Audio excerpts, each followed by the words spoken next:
So hi అండి, welcome to people media point. అయితే మనకు రక్షాబంధన్. సో ఈ రక్షాబంధన్ శుభ సందర్భాన్ని అయితే మనమైతే ప్రముఖ ప్రసిద్ధిగాంచినటువంటి శివరుద్ర సాధు గారి దగ్గర అయితే మనం ఉన్నాము. సో నమస్తే స్వామి. నమస్కారం మిత్రమా. ముందుగా అయితే హ్యాపీ రక్షాబంధన్ స్వామి. మీకు రాఖీ పూర్ణిమ అంటే యావత్ భారతదేశంలో ఉన్న అక్క చెల్లెలందరి పండగ. ఆ అక్క చెల్లి ఆ అమ్మలందరికీ రాఖీ పండగ శుభాకాంక్షలు. మన భారతదేశంలో ఈ పండగ వాతావరణం అంతా ఆడపిల్లలు ఒకటే హడావిడి. షాపింగ్లు చేసుకుంటూ వస్తారు వాళ్ళు. చిన్న చిన్న విషయాలు, అన్నకి ఇది ఇవ్వాలి అని, అన్న మనకి ఏమి ఇస్తాడని, కొత్త కొత్తగా మురిపాలు, ఆ ముసి ముసి నవ్వులతో వచ్చే ఆ తల్లికి, ఆ అక్కకి, ఆ చెల్లికి, వాళ్ళందరికీ నిజమైన రాఖీ పౌర్ణమి రావాలి, నిజంగా సుభిక్షత రావాలి. ప్రేక్షకులందరికీ కూడా రాఖీ పండుగ శుభాకాంక్షలు. ఎందుకంటే ఎన్నో పండుగల విషయాలు నేను చెప్తూ ఉంటాను కాబట్టి ఇప్పుడు మీరన్న రాఖీ పండుగ ఈసారి బలమైనది. ఎందుకంటే గతంలో చేసుకున్న పండుగలకి ఈసారి ఉన్న వ్యత్యాసం చాలా బలంగా వచ్చింది. ఎందుకంటే ఈసారి పండుగ రోజే మనందరికి శ్రావణాలు వచ్చాయి, తర్వాత మాంగళ్యానికి సంబంధించిన గౌరీ వ్రతాలు వచ్చాయి, మళ్ళీ తర్వాత మన దగ్గర ప్రత్యేకంగా మాట్లాడితే యావత్ భారతదేశం అంతా చాతుర్మాసాలను చేసుకోవడంలో సతీ సావిత్రి వ్రతాలు చేస్తూ ఉంటారు. మొన్ననే నాగుల పంచమి వెళ్ళింది. తర్వాత ఇప్పుడు ఈ పండుగ సుమారు 8 పండుగలు ఉన్న మాసమే ఈ శ్రావణ మాసం. స్వామి ఇంకొకటి, మనము రక్షాబంధన్ గురించి, ఈ రాఖీ పౌర్ణమి గురించి మాట్లాడితే స్వామి, మరి నిజానికి మన సంస్కృతి సాంప్రదాయాలల్లో, అదేవిధంగా మన భారత స్త్రీల గురించి మాట్లాడుకుంటే ఇది ఒక పవిత్రమైన పౌర్ణమిగా పరిగణించబడుతుంది స్వామి. మరి ఈ యొక్క రాఖీ పౌర్ణమికి ఉన్నటువంటి విశిష్టత గాని, విశేషాలు గాని, యావత్ భారతదేశం అంతా కలిసి చేసుకునేటువంటి పండుగ అని ఎందుకు ఇంత పేరు గాంచింది అంటారు స్వామి? యావత్ ప్రపంచం మొత్తం చేసుకునే పండగ. ఒకసారి మనం చరిత్రలోకి వెనక్కి వెళ్దాం. వెళ్ళినప్పుడు ఏం జరుగుతుంది అంటే స్వామి, నేను చాలా ఛానల్లో కూడా చాలా వివరణ చెప్పి ఉంచాను. మనం చేయాల్సిన విషయం ఏంటంటే పండగ వాతావరణానికి ముందు మన పెద్ద మనుషులు మనకి పండగ ఎలా ఇచ్చారనేది తెలుసుకోవాలి. స్వామి వామన అవతారంలో ఉన్న తండ్రి శ్రీ మహావిష్ణువు భూమి మీదకి వచ్చి ఒక చిన్న బాలుడి రూపంలో గొడుగు పట్టుకొని వచ్చి బలి చక్రవర్తి దగ్గరికి వచ్చి ఆయన గారిని అడుగుతారు, మహారాజా, మేము 3 అడుగుల స్థలాన్ని ఆశిస్తూ ఉన్నాం, మీరు ఇవ్వగలరా అంటే ఆయన కొంచెం నవ్వినట్టు నవ్వి ఓహోహోహో అని నవ్వేసి 3 అడుగుల, చూడ్డానికి చిన్నగా ఉన్నాడుగా అని 3 అడుగులు తీసుకోవనగానే ఆయన గారు 1 అడుగు ఆకాశాన్ని పెడతాడు, ఇంకో అడుగు భూమి మీద పెడతాడు. ఇప్పుడు ఇంకో అడుగు నేను ఎక్కడ పెట్టాలి అనేవరకు అప్పుడు ఆయనకు అర్థమవుతుంది, ఓయమ్మ 2 అడుగుల్లో మొత్తం భూమిని కవర్ చేసిండు, ఆకాశాన్ని కవర్ చేసిండు, ఇప్పుడు 3వ అడుగు పెట్టాలంటే ఎక్కడ జాగలేదు కదా, నేను అనవసరంగా మాటిచ్చిన అని నా తల మీద పెట్టండి అని తల పెడతాడు కిందిగా. అప్పుడు 3వ అడుగు తల మీద పెట్టి తండ్రి ఇలా ఆయనని పాతాళానికి తీసుకెళ్తూ ఉంటాడు. ఆ బరువు ఆయన అలా చూస్తూ చూస్తూ చూస్తూ చూస్తూ కిందికి వెళ్తూ ఉంటాడు. అలా 3 లోకాలు దాటుతాడు. దాటినాక సుతల అనే ఒక లోకం దగ్గర ఆగుతాడు. ఇప్పుడు 7 లోకాలు ఉన్నాయి. అతల సుతల వితల మహాతల రసాతల తలాతల పాతాళ. ఈ పాతాళ లోకంలో ఆదిశేషు కొలువై ఉంటాడు. భూమిని మోసేది ఆదిశేషు అన్నమాట. నేను మరోసారి బ్రహ్మ విష్ణు మహేశ్వరుల గొప్పతనం మాట్లాడినప్పుడు చెప్పుతా ఆదిశేషు పాత్ర ఏంటో. అయితే అప్పుడు సుతల అనే లోకాన్ని దగ్గర ఆగిపోతాడు. తండ్రి ఆపుతాడు. అక్కడ ఎందుకు ఆపుతాడంటే ఇంత అమాయకంగా ఉన్నాడే, తల మీద తల కాలు పెట్టేసిన తర్వాత కూడా నేను పాతాళానికి తీసుకుపోతుంటే నాతో పాటే వస్తున్నాడు, అంటే నేను తొక్కేస్తున్నా కొద్ది తొక్కబడుతున్నాడు అని చూసి ఆయన తండ్రి కాలు పైకి తీసేస్తాడు. భక్త, మేము మీ యొక్క ఈ గొప్పతనాన్ని నచ్చాం, మీ యొక్క ఆలోచనని నచ్చాం. నేను ఒక బాలుడు రూపంలో ఉన్నా కూడా, ఒక బాలుడు లాగా ఉన్నా కూడా 3 అడుగులు అడగగానే ఇచ్చావు కదా, నేను ఎక్కడైతే మీరు ఆగారో ఈ సుతల లోకానికి మిమ్మల్ని అధిపతి చేస్తా అని అన్నప్పుడు, సరే స్వామి నేను ఇక్కడే ఉంటా, ఇక పైన ఈ లోకానికి నేను అధిపతినై ఉంటావు అంటే సుతల లోకానికి అధిపతి అయి ఉండడం చేత తండ్రి ఏమంటాడంటే ఈయన గారు ద్వారపాలకుడిలాగా ఉండాలి అని ఆయన గారు తండ్రిని కోరుతాడు. ఈయన గారు వచ్చింది మహావిష్ణువు అన్న సంగతి తెలుసుకోడు. ఆయన చిన్న బాలుడు రూపంలో ఉన్న ఒక బ్రాహ్మణుడే అనుకుంటాడు. వామన అవతారంలో ఉండడం చేత ఆయన ఏమంటాడంటే బలి చక్రవర్తి ఏమంటాడంటే మీరు ఇక్కడే ఉండండి అంటాడు. ఇక్కడే మీరు ద్వారపాలకుడై ఉండండి, ఉన్న తర్వాత మీ మంచి చెడులు మేము చూసుకుంటాము, మేము ఈ రాజ్యానికి అధిపతులం కదా అని అంటే తండ్రి ఏం చేస్తాడు, ఆయన ప్రేమని మెచ్చి భక్తుడు కోరిన కోరికను మెచ్చి, ఎందుకంటే 3 అడుగులు ఇచ్చాడు కదా, ఇచ్చినందుకు మరి ఆయన మాట వినాలి కాబట్టి గౌరవార్థంగా ద్వారపాలకులై ఉంటాడు మిత్రమా. ఉన్న తర్వాత ఈ నోట ఆ నోట తండ్రికి ఏం తెలుస్తుందంటే, ఈ నోట ఆ నోట లక్ష్మీమాతకి మహావిష్ణువు ఇంకా వస్తలేడు ఏమిటి, ఎక్కడున్నా కానబడతలేడు, కానరాకపాయే, మహావిష్ణువు ఎక్కడున్నాడో నారాయణుడు అని చెప్పేసి అమ్మ అన్ని లోకాలు వెతుకుతే ఎక్కడ దొరకకపోతే తండ్రి దగ్గరికి వెళ్తుంది.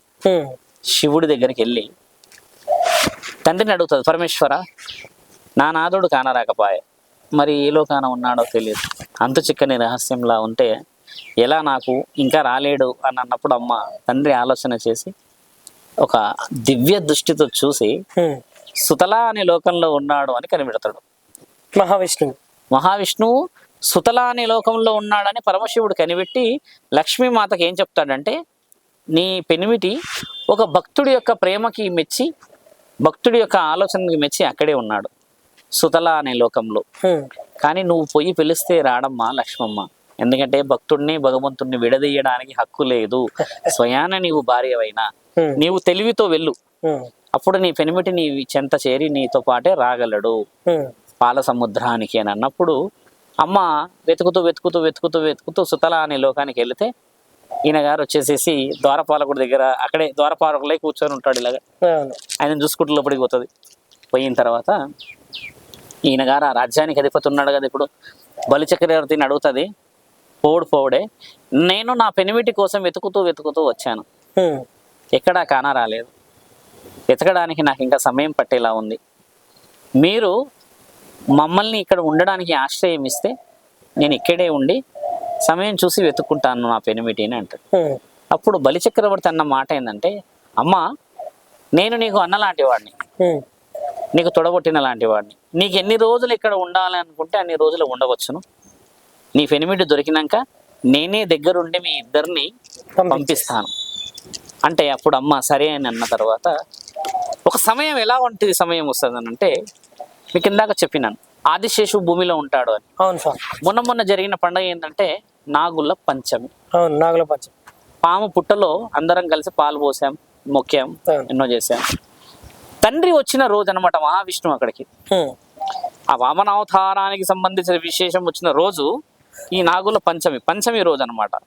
అప్పుడు ఆ పంచమి రోజు అవడం చేత తల్లి ఏమంటదంటే, అమ్మ ఒక జంజం, మన దగ్గర జంజం అనగానే దూదితో చేసిందే గుర్తుకొస్తుంది. ఇప్పుడంటే దారాలు కడుతున్నారు, కానీ ఒకప్పుడు జంజాన్ని మార్చడానికి చాలా విశేష పద్ధతులే వేరే ఉండేటి. దాన్ని మార్చడానికి రోజు కూడా మార్చుకునే వాళ్ళు కూడా ఉండేవాళ్ళు, ఎందుకంటే ఇంత ఫెసిలిటీ అనేది ఒకప్పుడు లేదు కదా. అప్పుడు అమ్మ ఏం చేస్తా అంటే 7 రంగులు ఉన్న జంజాన్ని చిన్న చేతుకు తీసుకొని, దూది కదా జంజం అంటే ఆ కాటన్, ఆ యొక్క పత్తి తీసి దాన్ని ఒక దారంలాగా చేసి ఈయన గారి చేతుకు కడుతుంది. బలిచక్రవర్తి కుడి చేతికి కట్టి, ఇది మీకు రక్ష, ఈ రక్షణ మీరు పెట్టుకోవాలి, పెట్టుకున్న తర్వాత మిమ్మల్ని 12 నెలలు కాపాడుతుంది, కాపాడిన తర్వాత నేను మళ్ళీ వస్తా ఇక్కడికి కట్టడానికి, దీనివల్ల మీకు ఆయురారోగ్యాలు, సుభిక్షత, సౌష్ఠవత్వం, మీ రాజ్యానికి రక్ష ఉంటుంది, ఒక చెల్లిలాగా నేను రక్ష. ఆ చెల్లి ఎవరు? లక్ష్మీదేవే కట్టింది కాబట్టి ఖచ్చితంగా ఆయన రాజ్యం కాపాడబడుతుంది. అంటే ఇక్కడ లక్ష్మీ స్వరూపాలు అక్క చెల్లెలు. ఈ విధంగా ఉండడం చేత తండ్రి ఆయన బలిచక్రవర్తి ఏమడుతాడంటే అమ్మని, మరి నాకు రాఖీ కట్టావు కదమ్మా, మరి ఏదైనా నువ్వు నన్నంతా కాపాడుకో అన్నా, ఈ రాజ్యాన్ని నువ్వు చూసుకో అన్నా, నువ్వు అన్న మాటకి నేను నీకు ఏమి ఇవ్వాలి ఎదురుగా, నేను ఏమి ఇవ్వలేని పరిస్థితుల్లో నేను నీకే ఇచ్చేంత నా దగ్గర ఏముంది అని అంటే, నా పెనిమిటి నీ దగ్గర ఉన్నాడు, నా పెనిమిటిని నేను పంపిస్తే మేమిద్దరం బయలుదేరుతామంటే, నీ పెనిమిటి మా దగ్గర ఎక్కడమ్మా అది ఇది అని అంటే, మీ ద్వారపాలకుడు ఎవరైతే ఉన్నాడో ఆ బాలుడు శ్రీ మహావిష్ణువు నారాయణుడే వచ్చాడు అక్కడికి, నీ భక్తిని మెచ్చి నీ మనస్సును మెచ్చి ఇక్కడే ఉన్నాడు అనగానే తండ్రి ఒకసారి రూపాన్ని ఎత్తుతాడు, మహావిష్ణువు రూపాన్ని ఎత్తి ఆదిశేషు ఒకసారి అలా పడగతోని 5 సర్పాలు 5 తలలు పెట్టి అలా ఉన్నప్పుడు లక్ష్మీమాత తండ్రి దగ్గర చేరుతుంది.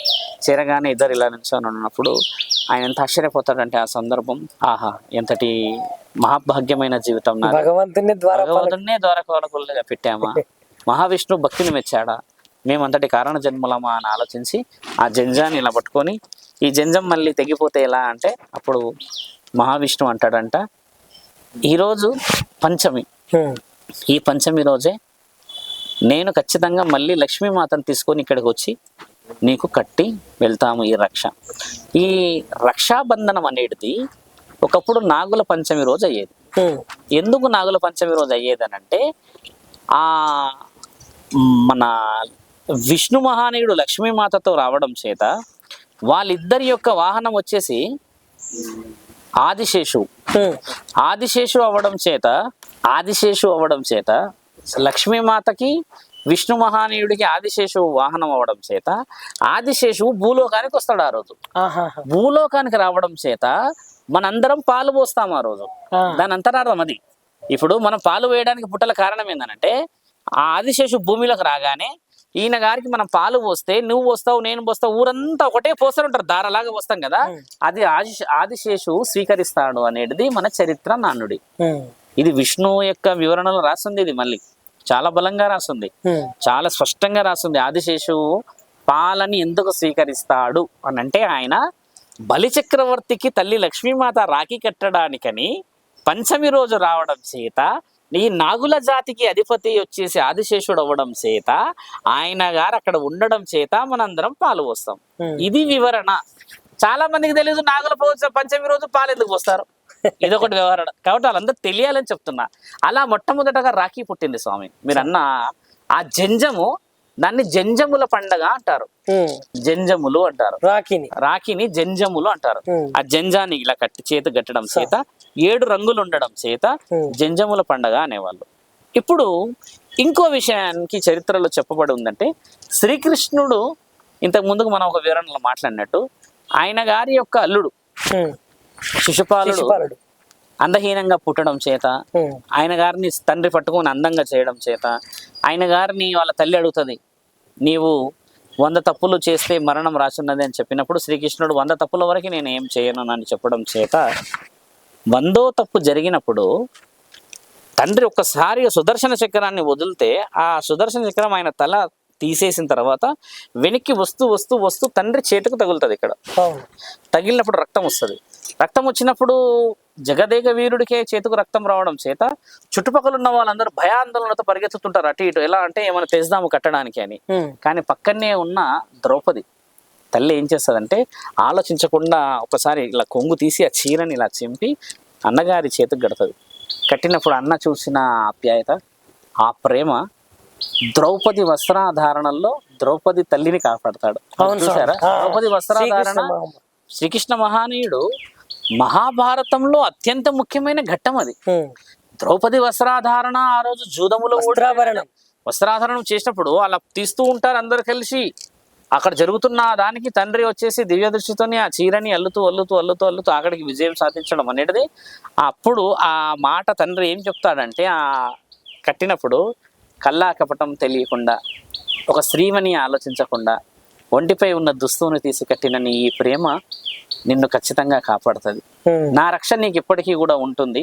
ఇది రానున్న రోజులలో ఈ యొక్క కట్టిన ఈ చిన్న నువ్వు కట్టిన ఏదైతే ఉంటుందమ్మా ఈ వస్త్రం రాను రాను రాను రాను రాను యావత్ ప్రపంచానికి పండగలా జరుగుకునే అవకాశం. పండగ ఇదే రోజు మీరు ఏ రోజైతే వివరణ ఇచ్చారో పునర్మాసి రోజు, అంటే పరిపూర్ణమైన పండగ జరుపుకునే రోజు వస్తుంది అని చెప్పినదే రాఖీల పండగ. ఇప్పుడు పౌర్ణమి రోజు ఎందుకు చేసుకోవాలి? అవును స్వామి. 2 విషయాలు మనం చెప్పిన తర్వాత, పౌర్ణమి రోజే ఎందుకు చేసుకోవాలి అని అనడానికి గల కారణం ఏంటంటే మిత్రమా, శ్రవణ నక్షత్రం ఏదైతే ఉంటుందో ఇది శని ప్రభావితమైన నక్షత్రం. శ్రవణ నక్షత్రం. ఈ మాసం పేరు ఏం పేరు? శ్రావణ మాసం. ఈ శ్రావణ మాసం వచ్చింది శ్రవణ నక్షత్రంలోని. ఈ శ్రవణ నక్షత్రాన్ని చంద్రుడు పెనవేసుకుంటాడు బాగా. చంద్రుడు చుట్టేసుకోవడం చేత ఈ దరిద్రం అంటే కొంచెం అపశకనాలు ఎక్కువ ఉంటాయి అని చెప్పేసి ఈ మాసంలో ఇన్ని పండుగలు ఉన్నాయి.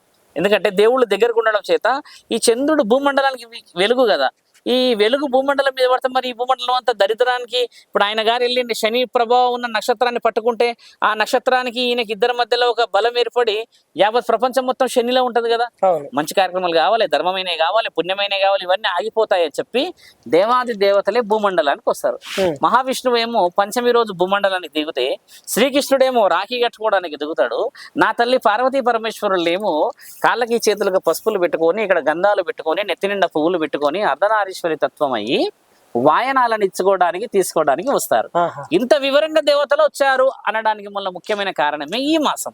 అందుకు దేవతలంతా ఈ మాసంలో కొలువై ఉంటారు. 12 నెలల్లో అత్యంత శని ప్రభావితమైన మాసమే శ్రావణ మాసం. శని రాకూడదు మనందరికని దేవాది దేవతలు భూమి మీదకి వస్తారు. శంకర, ఆడపిల్లలకి ముఖ్యమైన ఆశీర్వాదం ఏంది? ఆయుష్ ఎవరితో రావాలి? భర్తతోనే వీళ్ళ జీవితం. కాబట్టి పతియే ప్రత్యక్ష దైవం అని పాటించబడిన ఆ యొక్క పతి వ్రతలు ఖచ్చితంగా వ్రతాలన్నీ చేసి వాళ్ళ యొక్క కుటుంబాలను కాపాడుకోవడానికి పౌర్ణమి రోజు ఈ పండగ, ఈ రాఖీ కడితే పరిపూర్ణమైన శక్తి వస్తుంది. ఎందుకంటే సూర్యుడు చంద్రుడు బలంగా ఉంటారు ఆ రోజు. కాబట్టి 100% ఉండడం చేత మనకి రావాల్సిన 100% ఎనర్జీ సుభిక్షత వస్తుందని ఈరోజు పండగ. కాబట్టి రాఖీ పండగలో ప్రతి ఆడబిడ్డ ఆశించేది ఏం తెలుసా స్వామి? ఒక చీర మాత్రమే. నువ్వు గమనించు, గొడవ పడరు వాళ్ళు. అంటే ఏం గొడవ పడతారంటే నువ్వు ఏం పెట్టినావు, నువ్వు అది చేసినావా ఇది చేసినావా అని అంటారు. కానీ వాళ్ళ ఏడుపు కూడా పుణ్యమే. ఇప్పుడు నీ చెల్లె నీ ఇంట్లో చేయకపోతే ఆ పక్కింట్లో పోయి కూర్చొని ఏడుస్తుందా? అవును. ఇప్పుడు నీ చెల్లె నీ అక్క నీ ఇంటికి వచ్చి ఏడవడమే పుణ్యం. ఇప్పుడు నువ్వు ఒక మాట అన్నావు అనుకో, నీ చెల్లెని నీ అక్కని పోయి ఏమన్నా బావకు చెప్తుందా, అత్త మామలకు చెప్తుందా? కడప బయట వచ్చినాక ఆఖరికి ఆశీర్వాదం ఏమని ఇచ్చిపోతారు తెలుసా? మీరన్నా బాగుండండి అని తిట్టే పోతారు. అవునా? బాగుండి అనండి కూడా తిట్టుడా. అంటే చూడండి, ఆ అక్క చెల్లెల స్వార్థం ఎలాంటిదంటే స్వామి, నేను నరకయాత్ర అనుభవించిన మా పిల్లలు బాగలేకపోయినా మా అన్న పిల్లలు మా అన్న బాగుండాలి అని ఆశీర్వదించేటోళ్ళే తెలంగాణలో ఎక్కువ, ఆంధ్రాలో ఎక్కువ. నువ్వు గమనించి ఈ మాట. తిట్టి తిట్టి తిట్టి తిట్టి తిట్టి శాపనార్థాలు కూడా ఏమిటి సార్? మీరే బాగుండండి, మీరే బాగుపడండి, నువ్వే సంపాదించు, నువ్వే బంగ్లాలు బిల్డింగ్లు కట్టు అంటే ఆశీర్వాద బలంలో కూడా తిట్టే. పరమాత్ముడు ఏంటంటే నీ రక్త సంబంధీకులు తిట్టిన తిట్టు ఎప్పటికీ నీకు చెందదు శంకర. మాట ద్వారా నోటి ద్వారా వచ్చిందే కానీ అది మనసు ద్వారా రాదు. అంతేందుకు ఇప్పుడు మా చెల్లి గారు ఉన్నారు, ఎప్పుడో ఒకసారి కలుస్తుంది. అంత పెద్దగా కలుసుకోము, ఎందుకంటే అందరు పెళ్ళిళ్ళు అయిపోయి ఎవరి జీవితం వాళ్ళు, ఎవరు దూరాల వాళ్ళు వెళ్ళిపోయారు. కాబట్టి పెళ్ళిళ్ళు అయిపోయినాక ఆడపిల్లలు ఇంటికి రావడం చాలా తక్కువ శాతమే. ఇప్పుడు ఏదైనా విశేషము, ఇంకేదైనా ఇబ్బందో, ఏదైనా చిన్న పెద్ద ఆలోచన ఏందనుకోండి, ఆమె ఆరోగ్యం ఎలా ఉన్నా సరే టప్పున వాలిపోతుంది. ఇట్లా అన్నకి ఆరోగ్యం బాగలేదంట, కొంచెం 3 రోజులు అయిందంటే ఇంట్లోనే ఉంటుండంట, జ్వరం వచ్చినట్టు అవుతుందంట అని అంటే ఏదో ఒకటి పట్టుకొని బొడగా దబ్బిడ పరిగెత్తుకు వచ్చేస్తారు. ఏమన్నది మళ్ళీ ఏం మాట్లాడరు. మళ్ళీ వచ్చి ఏం చేస్తారంటే ఉన్నదో లేదో, ఏం పాలు ఉన్నాయా లేకపోతే ఇంట్లో ఏమున్నాయా అని చూసుకుంటారు. ఇంట్లో నా భార్య కూడా ఉంటుంది. అవన్నీ చూసుకొని ఒక 10 నిమిషాలు కూర్చొని మంచిగా చూసుకోమని మాట్లాడతారు. కొద్దిసేపు ఉంటారు, అన్నం తింటారు, చూసుకుంటారు పోతారు. ఒక 2 నిమిషాలు అట్లా చూసుకొని పోతారు స్వామి. అదే పరమాత్ముడి ఆజ్ఞ. గమనించు, లక్ష్మీమాతకి ఎంత హక్కు ఉంటే కానీ రాఖీ కట్టడానికే వచ్చిపోయి నెల మొత్తం, సంవత్సరం మొత్తం బాగుండాలన్నదంటే ఆ చూపు ఎంత బలమైనదో ఆలోచించు. ఇప్పుడు మా అక్క కూడా అలాగే వస్తుంది, వచ్చి చూసిపోయి ఏడుస్తారు. ఎవడు బొమ్మన్నారు అని ఏడుస్తారు వచ్చి, ఏదైనా గొడవ అయితే. ఇంకేమైందంటారు కదా, వాళ్ళ ఏడుపు ఎంత ఆశీర్వాదం తెలుసా స్వామి. తల్లిదండ్రులు, ఇప్పుడు మన తల్లి కూడా, మన అమ్మ కూడా గొడవలో పోయినప్పుడు కొడుతుంది, ఏడుస్తుంది. కానీ తల్లి కొట్టినట్టు మనకు బాధ ఎందుకు కాదు? ఎందుకంటే అమ్మ కదా, ప్రేమ.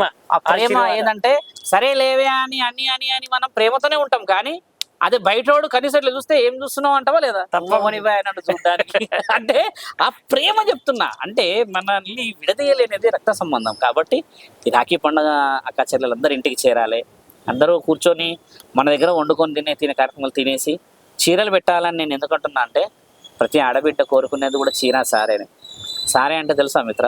ఏంటి స్వామి? నిండు భోజనం. సారే అనేది అది. నిండు భోజనం అంటే ఎట్లా అంటే, చీర అంటే ఆడపిల్లకి పెట్టేది. సారే అంటే ఏం తెలుసా స్వామి?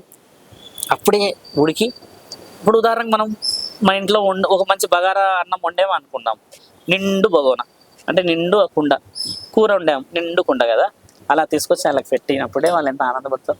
అందరం కూర్చొని తినాలి. కొసరి చిన్న చిన్న దాంట్లో వేసుకొచ్చి, అందులో వేసుకొచ్చి, ఇందులో వేసుకొచ్చి దాన్ని సారే అన్నారు. చీర సారే ఆడపిల్ల ఆశిస్తుంది. కాబట్టి చీరాసారా ఆశించే ఆడపిల్లలందరూ నిజమైన రాఖీ పండుగ చేసుకోవాలి. వాళ్ళందరి ఇంట్లో ఆ అన్నదమ్ముల ఆశీర్వాదం వల్ల రావాలి. ఎంత కోపం ఉన్నా అన్న చేతి ముందుకే పెడతాడు రాఖీకి. ఎన్నో ఉంటుండొచ్చు, ప్రేమ పెళ్లి చేసుకుందని, నా మాటనే లేదనో, లేకపోతే ఏదో అనుకుంటాడు. కానీ గుమ్మం దగ్గరికి వచ్చిన అక్క చెల్లెల్ని ఎనికి ఇంతవరకు ఎవరు పంపించలేదు. మాట్లాడకపోతుండొచ్చు అంతే, కానీ ఇంట్లోకి వస్తే వద్దనన్నారు, తినకపోతే వద్దన్నారు. కాబట్టి వాళ్ళందరికీ నిజమైన పండగ ఇది. రాఖీ పండుగ రోజన్నా మనం కలుసుకోవాలి. కాబట్టి ఎక్కడెక్కడో ఉన్న ఆడపిల్లలు బయలుదేరుతున్నారు. కొందరు ఢిల్లీలో ఉంటారు, బాంబేలో ఉంటారు, అమెరికాలో ఉంటారు. కానీ కనీసం సంవత్సరానికి ఒకసారన్నా మా అన్నని మా తమ్ముని చూసుకోవాలన్న ఆ కోరిక నిజమైన కోరిక. కాబట్టి ఇలాంటి పండుగలు మనకి పూర్వీకులు ఇచ్చినందుకు ఎంత పుణ్యమైన జన్మనో ఇది. కాబట్టి రాఖీ పండుగ అందరికీ జరగాలి.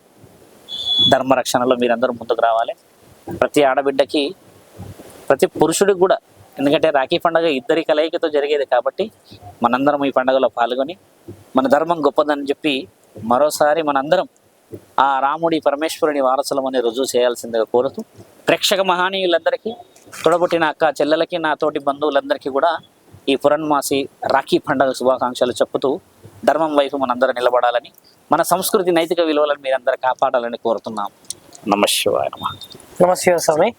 సో చూశారు కదండి, గురువు గారు ఈ యొక్క రాఖీ పండుగ గురించి ఎంత వివరించుకుంటూ యావత్ తెలంగాణ కాకుండా యావత్ భారతదేశం మొత్తము రాఖీ పండుగను చేసుకోవాలని స్వామి ఎంత మంచిగా చాలా విశేషంగా చెప్తున్నాడు. సో ఇలాంటి మంచి మంచి కార్యక్రమాలతో అయితే మళ్ళీ మీ ముందుకు మళ్ళీ ఒకసారి ఉంటాం. మరి లైక్ చేయండి, షేర్ చేయండి, సబ్స్క్రైబ్ చేయండి. మరిన్ని వీడియోల కోసం బెల్ సింబల్ పై క్లిక్ చేయండి.